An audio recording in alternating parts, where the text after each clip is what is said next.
We live in our own cozy little world, firmly believing in the laws of physics and logic. But you only need to crack the door open just a little, and it all crumbles into dust. It leaves you alone with something that has no place in any human textbook. Try telling someone about it. The moment you start to speak, pity flashes in their eyes. They think you're overworked, or perhaps your imagination has simply run wild. So, you fall silent, because you understand it's easier to be branded a madman than to try and prove that the darkness knows how to stare back at you. That secret now lives inside me like a splinter.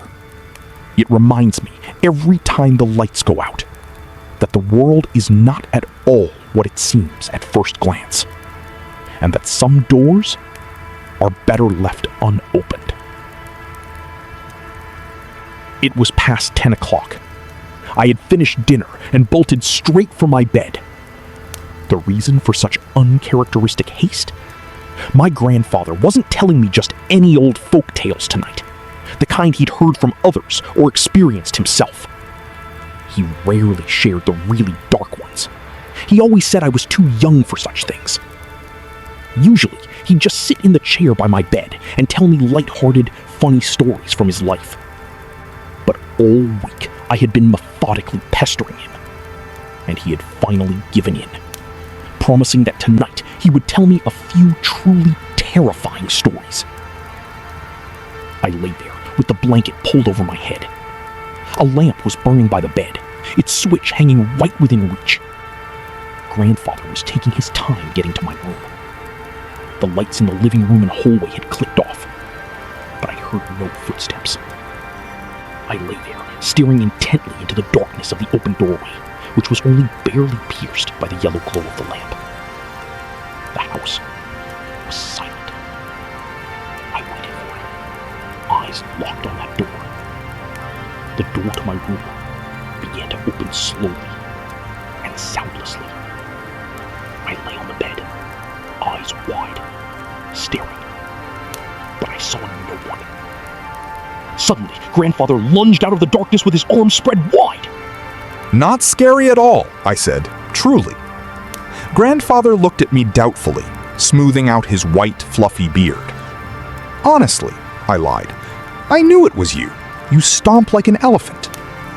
It was a simple test, Grandfather said, settling into the chair by the bed. I figured if you shrieked, I wouldn't tell you the stories. But if you didn't, I would. Go on, tell me, I said, getting comfortable. I'll tell you, but on one condition. And what's that? You must never tell these stories to anyone, not even your grandmother. Otherwise, she'll scold us both. I won't, I promised. And Grandfather began his tale. It was winter, somewhere in the middle of February. My Uncle Misha, who has since passed, and I were driving back from the village. It's far, maybe 40 kilometers, or perhaps more. There are two ways to get there. The first, and safest, is the well-trodden path that everyone uses. Even in the middle of the night, you'd likely run into someone there. But there was a second way, one we didn't like to take. 5 kilometers through a small patch of forest, followed by 15 kilometers across an open field. I remember it like it was yesterday. We were leaving the gathering, and everyone was trying to persuade us. Where are you going? It's night, and the frost is bitter. But outside, there truly was no wind. The stars were visible, the moon was shining, and the snow sparkled in the moonlight like silver dust. We insisted. Nope, we're going. We got ready and walked to the sled. All in all, as we said our goodbyes, they gave us provisions and some spirits for the road, so we wouldn't be bored. I climbed into the sled, buried myself in the hay, pulled up the collar of my sheepskin coat, and we headed home. We were in high spirits, yelling songs, shouting at the dogs chasing us. I remember thinking, it's good the night is so bright. You can see everything as clear as day. But as we left the village and approached the forest, I began to feel uneasy. While the village looked like something from a fairy tale, the houses like straight pillars, their roofs shimmering with silver, the forest looked grim. It stood before us like a black wall, nothing like a fairy tale at all. All those rumors about this road wouldn't leave me in peace. But I kept thinking it would be fine. The ugly shadows of bare branches created bizarre patterns on the ground in the moonlight. If you stared long enough, it looked like someone was standing by that spruce tree. Or that one shadow was a strange monster stretching its clawed paws from the forest onto the road. Naturally, we stopped singing. The frost didn't feel as sharp anymore. I even started speaking to Misha in a lower voice because the silence was terrifying. The tales of people disappearing on this road, the stories of laughing corpses and living horses with broken legs thrashing in the woods nearby, all of that, coupled with the silence, simply crushed us. As if to confirm my fears, Misha kept urging the horse on, not letting it slow down. I felt relieved when we reached the open field. I slapped Misha on the shoulder and said, "Well, we made it." But he said, so quietly, "Don't celebrate yet, Stepan. We still have the field to cross." "What's wrong with the field?" I asked, just as softly. "I heard news that about a week ago, they found 4 corpses in this very field. And the most important thing, heaven knows where they came from. They were walking from Vyatka itself. That's 30 kilometers away." "Exactly," I said. "And no one has any idea why they were trudging out here. Their relatives say they had no business or family in these parts. Not even acquaintances. They say all 4 had some kind of problems, whether with their heads or something else. They say they all dreamed of a man with huge eyes calling them here, to this field. And you, do you really believe that? Believe it or not, what does it matter? The 4 bodies are there. And as you can see, they came from God knows where." "Well then, speed up the horse," I said, burying myself deeper into my collar. I at first thought my eyes were playing tricks on me. A black dot, at the very edge of visibility, appeared in the open field, almost out of nowhere. Or maybe I just hadn't noticed it. I started watching it. For the first few minutes, nothing happened. But then, the dot began to grow. "Misha, look!" I nudged my friend. We peered hard and realized the dot was slowly moving toward us. "Maybe a dog?" I asked. "Could be a dog," Misha said nervously. Meanwhile, the dot had grown significantly.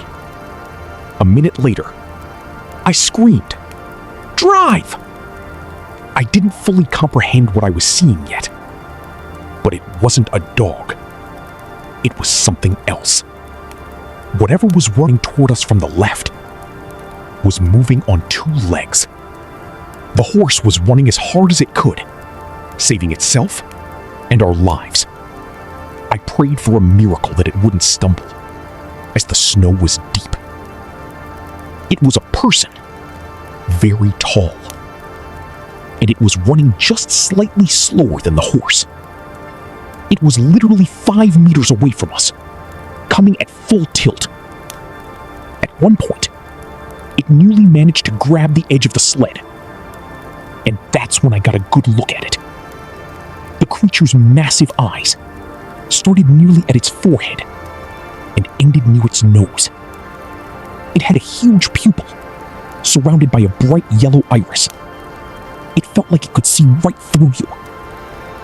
It had a strange, fixed expression on its face that filled me with such terror, I was ready to jump out of the sled and fly ahead of it. That bug-eyed thing chased us for 20 minutes. I kept thinking it wouldn't stop, that that it would follow us to the very village, or that the horse would simply collapse and we'd be doomed. But apparently, its strength wasn't infinite, and it started to lag. But the most terrifying part, grandson, was the eyes. They were huge, ugly, and frightening. A parody of a human, which is exactly what that creature was not. I am certain it has claimed many lives. It will stand with its back to you, somewhere in a field or a forest, and start yawning. You approach it, and it's already too late. You can't run. You can't hide. It will find you, catch anyone, and devour them. We were lucky our horse was a clever one. A different one might have fallen halfway, and they would have found 2 more bodies in the field. The next morning. So, how was the story? Grandfather asked. But where did it go? I asked, nearly bouncing with curiosity. I don't know. It came from somewhere and went somewhere else. Maybe it's roaming the woods, waiting for someone to pass by so it can eat them? Or maybe it finally died. It's been so many years now. So, shall I tell you another one? Yes, I said, looking at him with interest. Well, this happened in the fall, when I was harvesting mushrooms. I went out just as it started to get light, thinking I'd be home by noon. I was walking through the forest, picking mushrooms, lost in my own thoughts. The idea that I could get lost in our forest was unthinkable. I had walked it up and down, so I could have found my way out even in the dark. It was my forest, after all. But apparently, the Leshy decided to play with me. I can't explain it any other way. I started walking in circles. I thought, I'll turn my clothes inside out and the path will reveal itself. I did it and walked in the direction of home. But as I walked, like a fool in inside-out clothes, I realized the area was unfamiliar. I thought, that's it. The Leshy is angry. He's gonna lead me around until I die, or he sets beasts on me. I kept walking through the forest, leaves crunching, wondering how to get out. I decided to keep walking until nightfall. If it got dark, I wouldn't build a fire, but climb a tree and spend the night there. Building a fire is risky. Who knows what might come to the light? You sit by a fire, thinking you're safe, but in the forest, especially in autumn, that doesn't work. You have to be quiet and hidden. Fire doesn't just scare things away. It can attract the attention of those you shouldn't meet. As I walked, I saw it. Just 15 meters ahead, there was a hut in a clearing. It looked quite well kept. You could see someone lived there. Being a fool, instead of looking around, I ran straight to it. Finally, people! They would help! But as I reached the hut, I saw the door was boarded up with crossed planks. A terrible realization settled in my mind, but I hoped for the best. I circled the hut, weighed the pros and cons, and thought, I'll whip off the boards and see what's inside. If it's fine, I'll spend the night. I ripped off the boards and, with a trembling heart, pushed the door. It creaked so loudly, I thought I'd be traumatized for life. When it opened, I went inside. In the twilight, I could make out a large stove, a sturdy table, 2 benches, and a few odds and ends. There was nothing else. I thought maybe someone had died here, and they just boarded it up and left. But I was lucky. There was no one home. I had only 2 choices: hide behind the stove or sleep on the table right in front of the window. While I stood thinking, it got completely dark. I decided I wouldn't sleep in the house. I'd sit it out on the roof. I didn't want to corner myself. I climbed onto the roof and lay there, half dead from fear. The bad feeling didn't go away. About 3 hours later, I heard the front door open, slowly,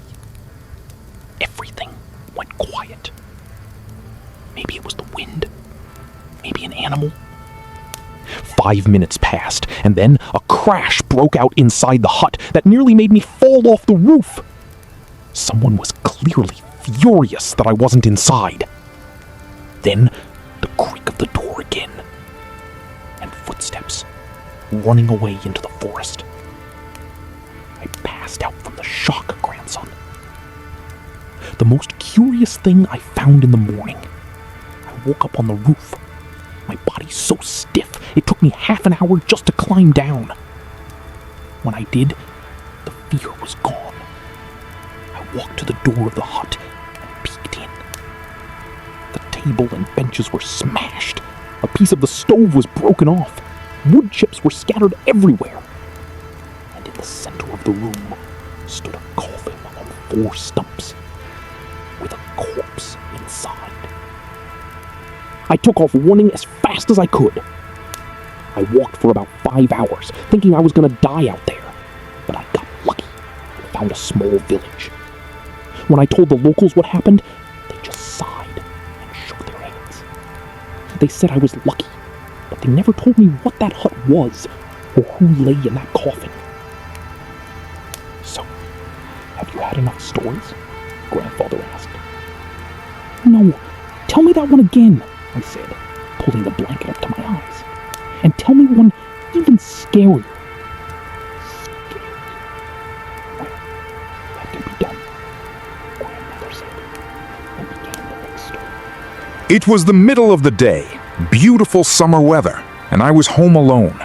Your grandmother had gone to the city, and I was left to look after the farm. I went outside and started working in the yard, weeding the garden, chopping wood, tending to the beehives. A couple of hours later, I decided to go in and rest. I was walking toward the house from the backyard, lost in thought, when I glanced at the window. A curtain twitched. It jerked very hard. The wind couldn't have done that. I saw it so clearly that I couldn't brush it off as a trick of the light. I stopped, stunned. What was that? Outside, birds were singing. Neighbors were working in their gardens. I looked at it all and thought, what could possibly happen in broad daylight? I went to the house, opened the door, and walked in.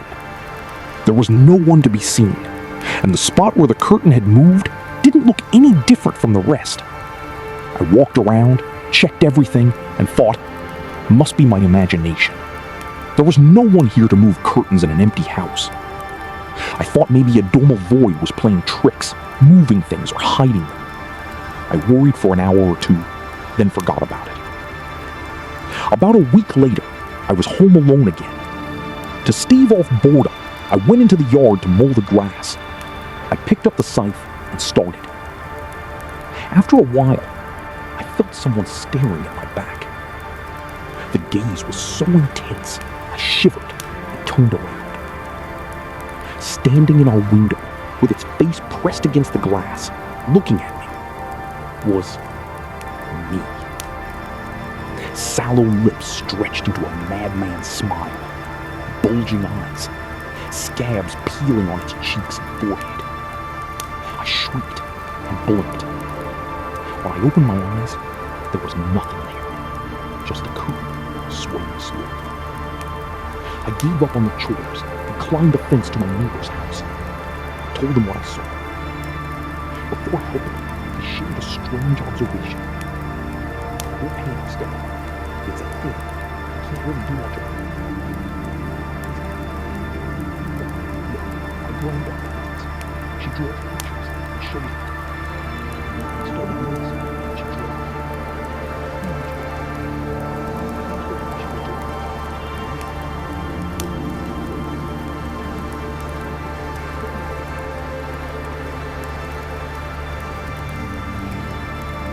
I ran out of the house, just like you did. I took my granddaughter back to look for this cat. I searched the whole house, but found nothing. My granddaughter kept saying, "Don't! The cat is good! It protects me from the babekas at night!" I nearly went gray. If the cat is good, what are these babekas she's afraid of? "And did you solve the problem?" I asked. Believe it or not, I went down into the cellar at night, where the Babekas supposedly live, and saw for myself that they weren't there. After that, it just stopped.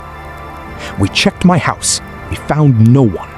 He insisted I go down into the cellar, but the advice felt wrong. Why at night? Why not during the day? Instead of going down, I boarded up the cellar door with nails and weighed it down.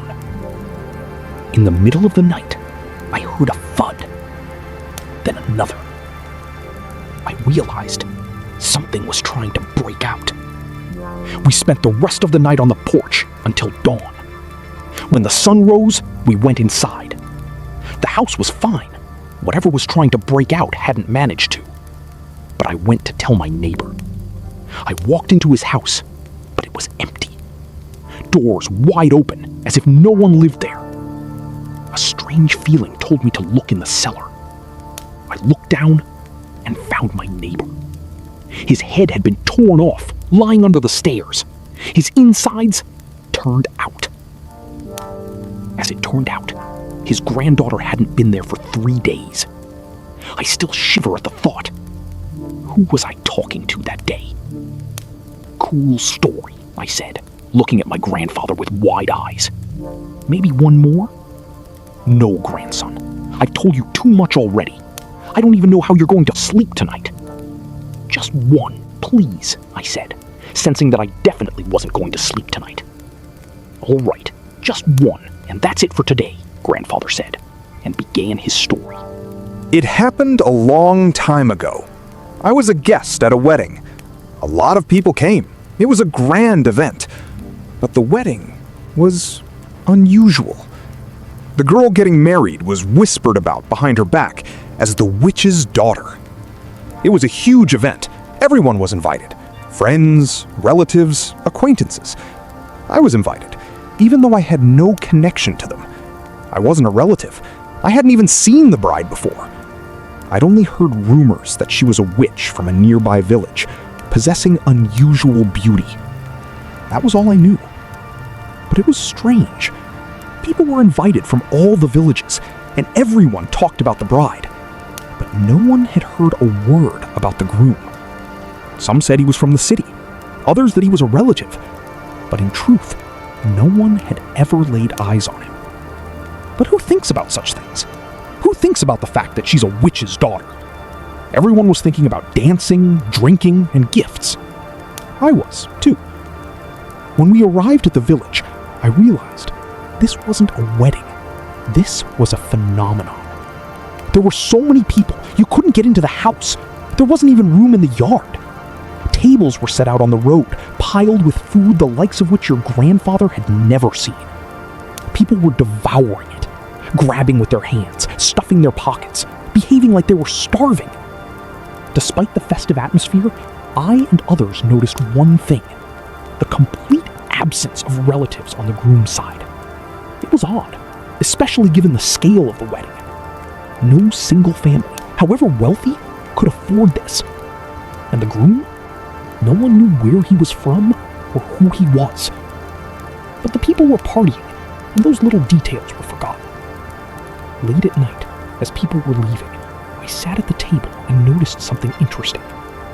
A few people came out of the house with food in their hands and carried it somewhere. 40 minutes later, they returned, and 5 minutes after that, they left again with more food. Guys, I said, let's see where they're taking this food. There's nothing but forest. Let's, another man said. The others just shrugged and kept drinking. We walked past the dancing crowd, hopped over the fence, and saw 3 people walking along a path far from the village, loaded down with food. By the way, I asked, when was the last time you saw the bride and groom? Not for a long time. 4 hours, at least, my partner replied. Maybe they're walking in the forest, I thought to myself. We followed them for at least half an hour, trying to be as quiet as possible. Soon, we didn't need to look for them. From the left, we heard shouting, laughter, howling, and other incomprehensible sounds. We crept into the bushes near a small clearing.